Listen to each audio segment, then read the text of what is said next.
Arrêtez de discuter vos enfants avec les papas et les mamans de vos enfants et même les grands-parents, car un jour, vous allez forcément le regretter.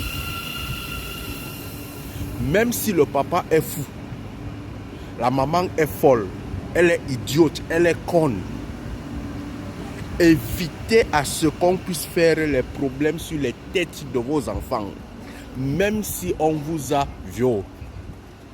Même si on a abusé de vous, même si c'est un oncle qui vous a fait l'enfant là, même si c'est comment, évitez à ce que vous puissiez faire les problèmes sur les têtes de vos enfants. Surtout et surtout, si vous avez appris à développer l'amour pour cet enfant.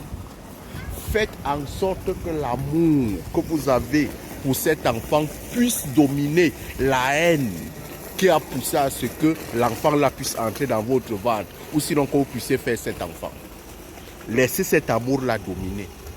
Si le papa qui est fou, qui vous a abandonné avec la grossesse, veut voir son enfant, laissez-le voir son enfant. N'en faites pas un problème. Tant que le sang de ce papa-là, tant que le sang de cette maman-là rentre dans les veines, continue à circuler dans les veines de cet enfant, laissez-le avoir le contact avec son enfant. Ne laissez pas une personne passer le temps à méditer le mal sur votre enfant. Ne laissez pas une personne passer le temps à méditer le mal sur votre enfant. Parce que coûte que vaille, ça aura des conséquences. Les conséquences peuvent être pas aujourd'hui, mais ça peut faire votre enfant est idiot toute la vie. Ça peut faire votre enfant peut-être demain finit par... Ça peut faire votre enfant demain, il passe tout le temps à être malade.